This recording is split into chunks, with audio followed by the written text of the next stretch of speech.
Today we are dealing with the variable acceleration there. So for this, we know that for this variable acceleration, A is acceleration there, which is variable. V is velocity. T is the time. S is the displacement.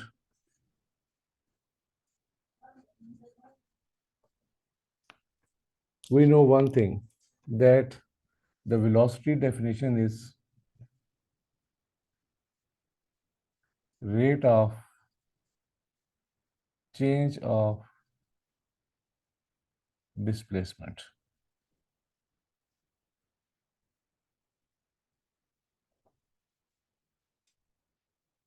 So we know that velocity v is written as rate of change of displacement, means even that can be written equal to x. So ds over dt are dx over dt, because they are the notations which are being used in your statement there. Then acceleration is basically equal to the rate of change of velocity. So acceleration is basically equal to dv by dt. But we know in this that v is equal to dx over dt. So acceleration is equal to d by dt, and velocity we can replace it by dx over dt there. So this will become the second change of displacement there. So if you take the first derivative, you get the velocity, and if you get the second derivative of velocity, then you get the acceleration. So this is the derivation for this. So d square x over dt square, that is also acceleration, and dv by dt, that is also acceleration there. Since we have come to know in this our topic that integration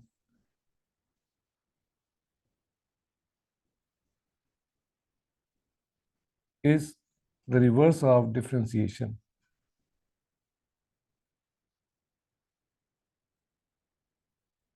and differentiation is the reverse of integration. So these two are directly related with the help of the differentiation and the integration. So if we have given velocity which is equal to dx by dt, then we integrate it on both sides.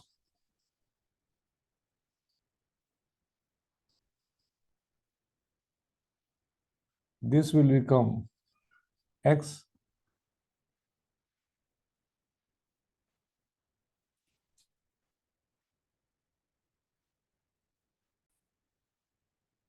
so acceleration is basically equal to dv by dt, or that thing is equal to t square x over dt square.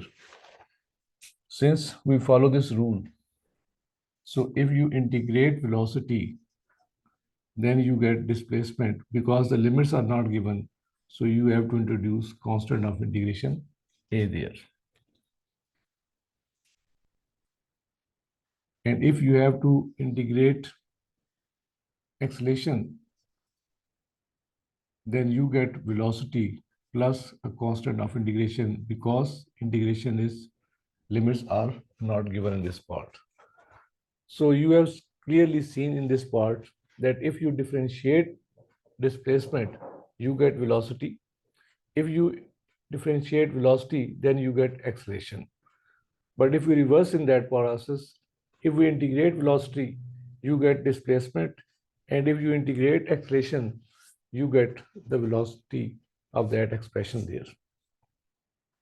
Now, there are certain points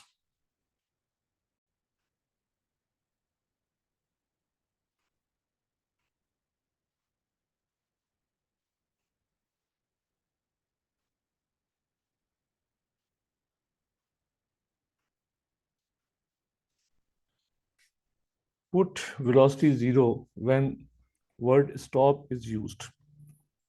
Then put acceleration is equal to 0 when it moves with a constant velocity. So whenever the particle is moving with a constant velocity, then you put acceleration equal to 0. Put s is equal to 0 when the word in this part says that it starts from O. O is the starting point of that point there. If the word instantaneously at rest, then put velocity equal to 0. For instantaneously rest, velocity is equal to 0. If v is equal to 0 for two values of t, then v will be equal to 3 at t is equal to 3 and t is equal to 5 when it is values of t are put in the displacement equation, and we get s is equal to 10 meter for t is equal to 3 meters seconds, or 7 s is equal to 7 meter when t is equal to 5 seconds for the initial displacement. So it should be 10 plus 10 minus 7 is equal to 13 in 5 seconds there. Then for magnitude of velocity or acceleration is used, then write the numerical value of it, because only acceleration magnitude is required, so only write their numerical values. For distance, first find v and then find out it's equal to 0, and then find all the displacements and finally calculate all the displacement together to find the total distance traveled there.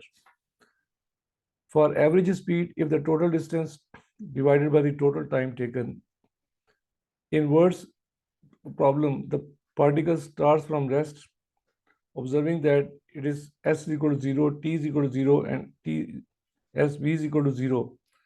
If particle is already in motion,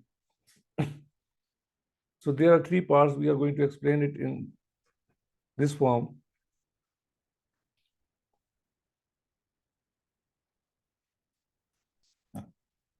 That if the particle is starting at O, so that means time will be equal to 0, velocity will be equal to 0, and displacement will be equal to 0. Second, if particle is already in motion, that it is moving from somewhere, and when it passes O, then at O point, its time will be equal to 0, velocity will not be equal to 0, and displacement will be equal to 0.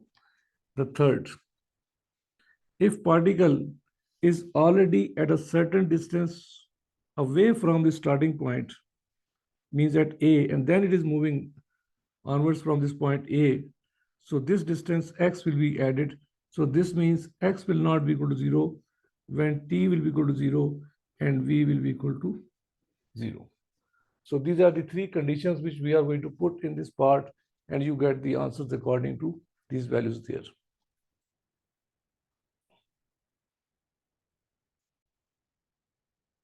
So these are the points which we are going to use in the practical application of the problems with the variable acceleration of the topic for the kinematic there.